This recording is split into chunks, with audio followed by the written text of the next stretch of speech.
chers, j'espère que vous allez bien. Je vous retrouve aujourd'hui pour le book haul du mois d'octobre. Je commence par une bande dessinée que j'ai oublié de vous présenter le mois dernier. Il s'agit de La Grande Ourse qui m'a été envoyée par les éditions Soleil, donc de Bordier et Sanoé dans la collection Métamorphose, collection que j'aime beaucoup. Je vais vous montrer des exemples de planches en espérant que ça ne brille pas trop à la caméra. C'est vraiment des dessins que je trouve très beaux, sachant que voilà, je vous l'ai sans doute déjà dit, mais pour moi la collection Métamorphose est vraiment une collection gage de qualité, tant au niveau de l'histoire que au niveau de la mise en page. Donc c'est une histoire assez sombre sur la mort, sur le deuil. Voilà, je ne l'ai pas encore lu, mais je vous en reparlerai très rapidement. J'ai ensuite reçu donc au mois d'octobre, cette fois-ci, la bande dessinée Banana Girl de Killam qui m'a été envoyée par les éditions Stankiss. Donc il s'agit d'une bande dessinée au style tout particulier qui raconte l'histoire de qui a grandi en France mais qui est d'origine chinoise. Donc la mise en page est assez particulière et on va suivre cette héroïne un petit peu dans son quotidien coincée entre guillemets entre deux cultures. Donc j'ai trouvé ça assez intéressant, ce métissage culturel. Donc voilà, comme vous avez pu le voir, c'est une mise en page assez particulière, très différente d'une planche à l'autre. J'ai hâte de voir ce qu'il renferme et j'espère apprendre plein de choses sur la culture chinoise. J'ai ensuite reçu la magnifique trilogie Génération K écrite par Marine Carteron, envoyée par les éditions du Rouergue. Donc nous avons les 3 tomes, à chaque fois avec une couleur prédominante. Donc le tome 1, le tome 2. Donc il s'agit d'une trilogie fantastique qui a été élue meilleur roman jeunesse 2016 par la rédaction du magazine Lire. J'ai hâte de m'y plonger, ils sont assez courts, le premier fait autour des 300 pages. Donc c'est assez aventure. Nous suivons donc 3 jeunes assez différents puisque nous avons une aristocrate, une fille de domestique et une personne lambda, fils de personne pour citer le résumé. Donc 3 jeunes qui ont un ADN en commun qui leur confère des pouvoirs tout particuliers. Facultés qui forcément vont faire des envieux, ils vont être poursuivis et ils devront donc fuir. Donc c'est une trilogie qui promet d'être très dynamique et très mouvementée. Pour terminer avec les services presse, je continue avec la maison d'édition Fay qui m'a envoyé plusieurs livres, dont le tome 3 de la saga Kushi, le château sous la terre de Patrick Marty et Golo Zhao. Donc vous avez peut-être fait le rapprochement avec la balade de Yaya que je vous avais présentée dans une vidéo précédente, puisqu'il s'agit du même artiste, Golo Zhao, et même Patrick Marty également, est publié toujours dans la même maison d'édition, toujours avec ce petit format à l'italienne. Donc je vous montrerai pas les illustrations pour pas forcément vous spoiler l'histoire puisque j'ai les 2 premiers tomes à vous présenter tout à l'heure. Dans le cadre d'un vernissage dans leur galerie vers Saint-Michel à Paris auquel j'ai été invitée, j'ai pu rencontrer Zhao Ze, l'auteur des bandes dessinées Dalai Lama, que je trouve très jolie. La matière est assez spéciale, c'est assez rugueux, assez... Je sais pas comment expliquer, mais ça change vraiment de ce qu'on a l'habitude de voir. Et là on est plutôt dans quelque chose d'assez froid, tandis que le tome 2 est tout de suite beaucoup plus chaud. Ça se vérifie également à l'intérieur de l'ouvrage. On voit vraiment une évolution dans son style. Mais les planches vraiment sont magnifiques. Et juste voilà pour la petite anecdote, j'ai donc rencontré l'auteur qui m'a dédicacé le livre et j'ai eu droit à un petit dessin juste là, donc je suis super contente et je le remercie une fois de plus, lui ainsi que les maisons d'édition pour ces merveilleux ouvrages. J'ai ensuite reçu quelques cadeaux, notamment la dystopie écologique L'Empire de Sable, écrit par Kayla Olson dans la collection R de Robert Laffont. C'est une collection que j'aime beaucoup, je possède vraiment beaucoup de leurs livres. Et celui-ci, je sais pas trop à quoi m'attendre. C'est vrai que moi de moi-même, je ne serais pas forcément tournée vers ces titres-là. Le côté écologique en fait me dérange un peu, je pense. J'ai peur que ce soit un petit peu trop lent, un petit peu trop long, que ça me corresponde pas forcément. Mais je l'entends quand même beaucoup de bien, donc je suis vraiment contente de l'avoir eu. C'est l'histoire d'une jeune fille, Eden, prisonnière dans un camp de travail dirigé par un groupe armé qui, après une révolution, a pris le pouvoir sur un globe dont la grande majorité des continents, des pays n'est plus habitable suite à des dérèglements climatiques. Et donc le seul espoir d'Eden est de rejoindre l'île de Sanctuary dont lui a parlé son père, qui est un territoire neutre voilà, sur lequel elle serait soi-disant en sécurité. On se doute que tout ne va pas se passer comme prévu. C'est un livre qui a été repéré par Leonardo DiCaprio et il sera bientôt adapté au cinéma. On m'a ensuite offert A Good Girl, écrit par Amanda K. Morgan chez Lumen, donc maison d'édition que j'aime toujours beaucoup. J'aime beaucoup la couverture que je trouve très jolie et j'ai entendu beaucoup de bien de ce livre. Apparemment la première partie est assez teenagers, assez calme. Ensuite la deuxième partie est plutôt thriller psychologique et apparemment la fin est juste folle. Donc voilà, j'en ai entendu beaucoup de bien. Apparemment en arrivant à la fin du livre, on repense à tout ce qu'on a lu avant, à tous les détails qui étaient passés plus ou moins inaperçus et tout se met en place. Donc c'est apparemment assez bien ficelé entre Pretty Little Liars et Gone Girl. Donc voilà, de comparer ce livre à ces œuvres là ne peut qu'être prometteur d'une bonne lecture.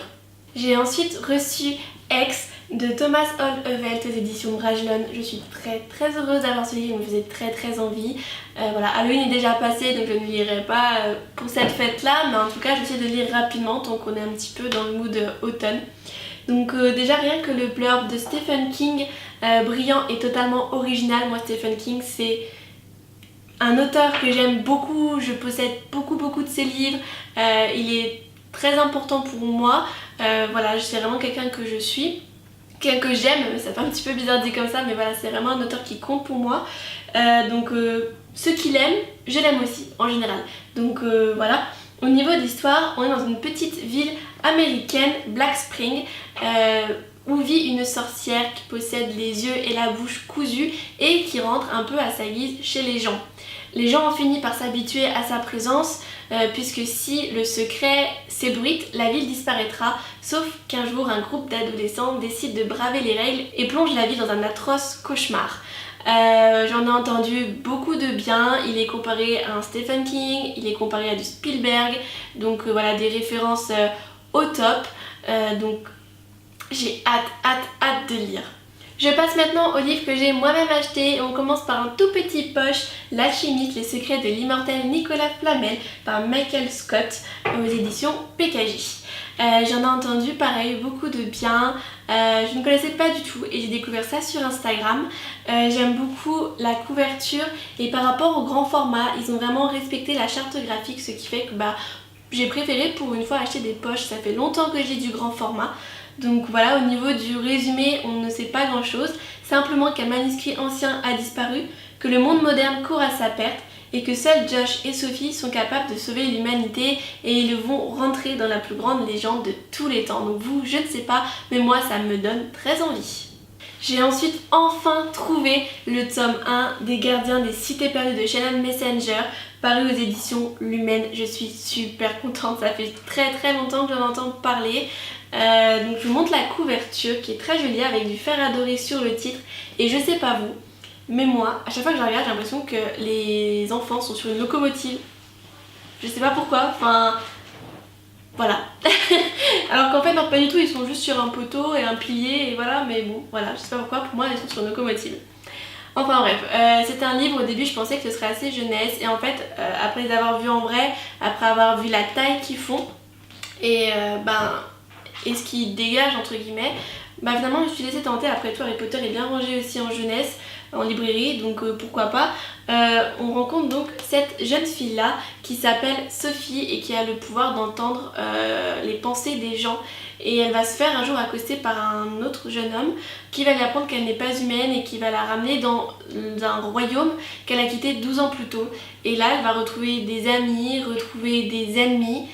Sauf que la grande question c'est qui elle est. Tout ce qu'on sait c'est qu'elle n'est pas humaine et voilà pourquoi est-ce qu'elle a été cachée dans le monde des humains. Pour le savoir il faudra le lire. Je vous parlais tout à l'heure du tome 3 de la saga Kushi de Golozawa et Patrick Marty qui m'a été envoyé par les éditions Fay et je vous montre maintenant le tome 1 et 2 que je me suis acheté. Donc le tome 1 s'appelle Le Lac Sacré, le tome 2 La Tanière du Loup Donc j'ai beaucoup aimé les couleurs que je trouve très jolies. Comme cette double page ici, on a une prédominance du bleu et du vert puisque la nature est omniprésente dans cette histoire. Nous avons également du orange, du bleu foncé pour la nuit. C'est un livre que j'ai déjà lu, voilà, que j'aurais peut-être même chroniqué au moment où cette vidéo paraîtra. Et il y a une image qui me fait penser personnellement à Hayao Miyazaki. C'est cette illustration-ci, juste là. Je trouve que la chevelure de la vieille dame qui se perd dans le ciel, qui se confond avec les nuages pour donner naissance à la deuxième partie de l'illustration, je trouve ça très poétique et même les traits du personnage, ça me fait vraiment penser à Miyazaki. Toujours chez Métamorphose, je me suis acheté le tome 1 de la bande dessinée Sacha et Tom Cruise. Oui, Tom Cruise, vous avez bien entendu.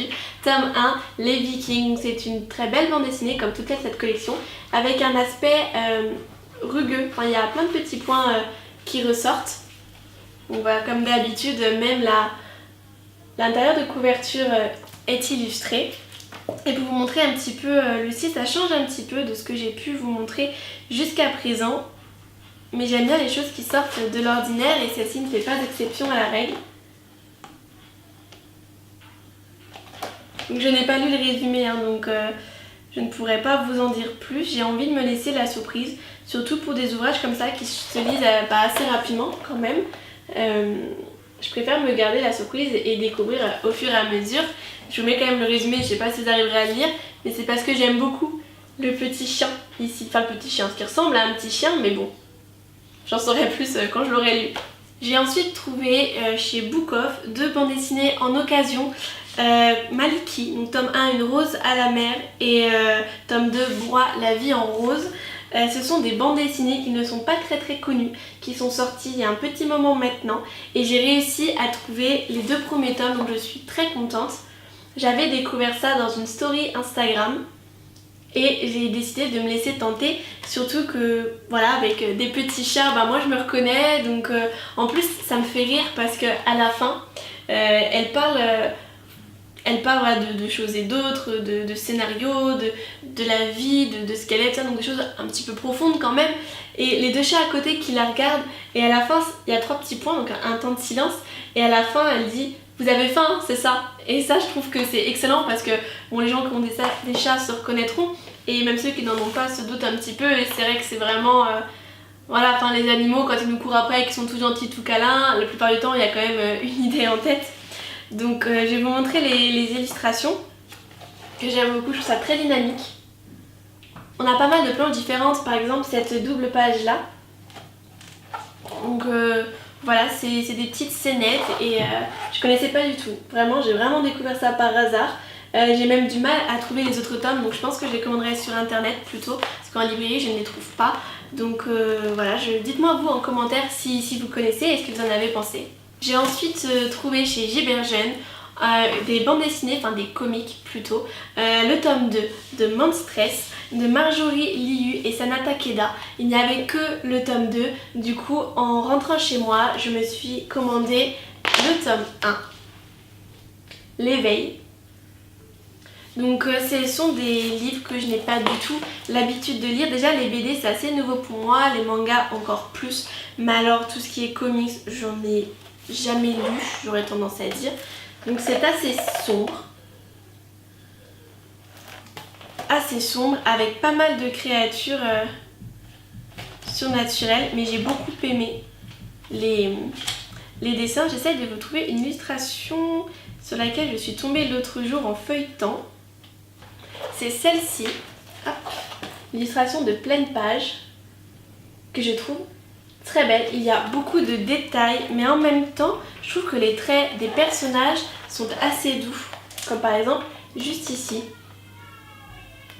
Donc voilà, pourquoi pas, je me suis laissée tenter, c'est quand même des beaux livres, ils sont assez épais. Donc voilà, pourquoi pas, donc paru aux éditions Delcourt. Je vais maintenant terminer avec les mangas et il y en a un sacré paquet et c'est en partie pour ça que ce book haul est encore plus grand que celui du mois d'août. Donc je me suis procuré la trilogie To Eternity de Shokitori Oima aux éditions Pika. Je n'ai pas lu le résumé, je sais juste qu'il s'agit d'une mystérieuse quête, d'un voyage qui apparemment est assez poétique et qui fait penser à l'univers de Miyazaki. Donc moi, bah voilà, une fois de plus, Miyazaki, Stephen King, Golozawa, ce sont des noms, quand je les vois quelque part, ben forcément, ça me plaît. Donc au niveau des dessins, c'est pas, je dirais pas que je les aime pas, mais c'est pas forcément ce que je préfère, mais c'est vraiment l'aspect voyage, l'aspect poésie et le parallèle fait avec Hayao Miyazaki qui m'a convaincue de commencer cette saga. J'ai ensuite trouvé les tomes 4, 5, 6 et 7 de A Silent Voice, écrit par Yoshitoki Oima, exactement le même auteur que To Eternity, cette fois-ci chez Kiyun. Donc je vous en avais déjà parlé dans une vidéo précédente. Il s'agit d'une jeune fille sourde qui va être persécutée par un élève de sa classe, sauf que les événements vont se retourner contre lui. Je ne montrerai pas d'illustration pour pas vous spoiler l'histoire, mais si vous voulez voir, direction Mon Boco du mois d'août. J'ai ensuite acheté le tome 5 de Perfect World de Riharuga aux éditions Akata. Donc pareil, couverture toujours très jolie et je vous invite à aller voir Mon Boco du mois d'août si vous voulez en savoir un petit peu plus. J'ai ensuite trouvé le tome 2 du manga Your Name de Makoto Shinkai et Ranmaru Kotone aux éditions Pika. Donc toujours pareil, direction le Boco du mois d'août pour en savoir un petit peu plus sur cette saga via le tome 1. J'ai ensuite acheté les tomes 2 et 3 de Yotsuba de Kiyohiko Azuma aux éditions Kurokawa. J'ai acheté le tome 1 en début d'année, donc vous ne l'avez pas vu passer sur ma chaîne Booktube. Il s'agit de cette petite fille-là que nous suivons dans ses péripéties, dans son quotidien de petite fille. C'est une série que je ne connais pas, mais on me l'a fortement conseillée car apparemment elle rend très heureux, elle est pleine d'enthousiasme et de dynamisme et ça ne peut que faire du bien. J'ai ensuite acheté, alors aucune logique, ne cherchez pas, les tomes 2, 5, 6 et 8 du Maître des Livres de Umiharu Shinohara aux éditions Komiku. J'ai pris ces tomes-ci qui ne se suivent pas, tout simplement parce que c'était de l'occasion et que voilà, comme vous le savez certainement, je suis extrêmement pointilleuse avec l'état de mes livres. Donc voilà, tant qu'à faire, j'ai pris cela qui était en occasion, mais du coup voilà, il y aura des trous à combler. Et pour le tome 1, pour la petite histoire, comme d'habitude, direction Mon Boco du mois d'août. Je me suis également rendue à la YCon qui est un salon à Villejuif. J'y étais par rapport à mon travail et j'ai donc fait quelques emplettes, ce n'était pas prévu mais vu que j'y étais j'en ai profité. Et j'ai acheté Anna West, Le Souffle des Fleurs qui est un tome 1. C'est une série de mangas simplement constituée de 2 tomes donc c'est assez rare donc voilà. Et je trouve les personnages trop mignons. Donc on suit l'héroïne Azami, 16 ans, qui est amoureux du beau garçon Gwen. Sauf que ce qu'elle ne sait pas, c'est que Gwen est en réalité une fille. Donc c'est la première fois que je lis ce genre d'ouvrage, donc j'ai hâte de voir ce que ça me réserve. Et je trouve les illustrations juste magnifiques. Toujours à la YCon, je me suis acheté ce magnifique petit manga à la couverture au style aquarelle que j'aime beaucoup. Il s'agit de Tamayura de Ringo Yuki, collection Anna. Nous sommes dans de l'homo-romance, ce n'est plus 2 filles mais bien 2 garçons, 2 amis qui s'étaient jurés de ne plus se voir mais qui des années après vont se retrouver et forcément des sentiments vont arriver. Donc c'est un manga aussi sur la difficulté d'être homosexuel, d'aller contre les pseudo-conventions sociétales. Donc voilà, je pense que de ce point de vue là ça va aussi être très intéressant. Toujours sur ce salon, j'ai eu un énorme coup de cœur pour cette couverture que je trouve juste sublime. Je la trouve magnifique, poétique et nous avons son opposé par rapport aux saisons en 4ème de couverture. Il s'agit de Kalia Under the Snow de Kanaki aux éditions Taifu. Donc c'est également un yaoi, donc une relation homosexuelle entre 2 hommes. Ça a l'air empreint de douceur et je trouve que les dessins sont sublimes.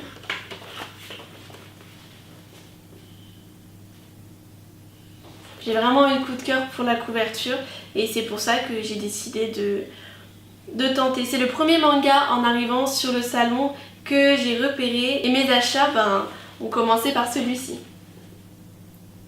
Toujours dans le yaoi, je me suis procuré la trilogie L'étranger de la plage de Kii Kana, donc toujours collection Anna.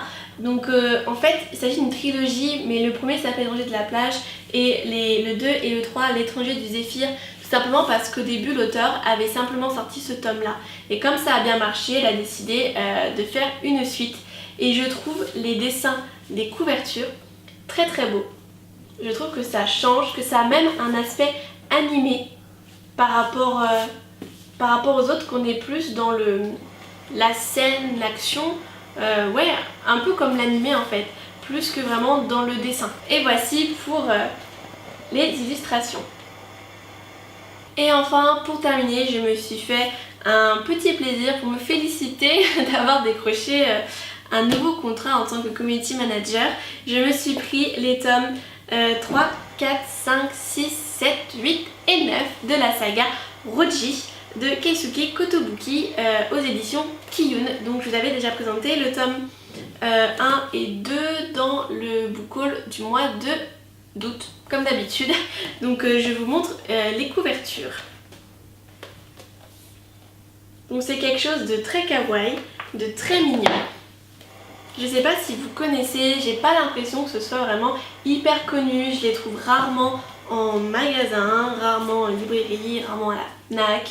Donc voilà, j'ai pas l'impression que ce soit très très connu comme saga. En tout cas moi j'aime beaucoup les couleurs. Voilà, à la rigueur on a plein de petits chats, je trouve ça tout mignon, les couleurs sont très jolies, ça a l'air très cocooning. Le genre de lecture qui fait du bien au moral, qui change un petit peu de toutes les choses très bien, hein, mais peut-être un petit peu sombres qu'on peut lire, des choses un petit peu sombres qu'on peut voir, que ce soit en film ou en série. Donc voilà, je suis très très contente d'avoir pu trouver la suite de cette saga et surtout autant de tomes. Ce book haul est maintenant terminé, j'espère qu'il vous aura plu. N'hésitez pas à me dire si je vous ai fait découvrir de nouveaux titres, si vous en avez lu certains, si vous les avez aimés ou non. Laissez un petit pouce bleu si cette vidéo vous a plu. N'hésitez pas à me laisser un petit commentaire et à vous abonner. Je vous fais des gros bisous. Ciao!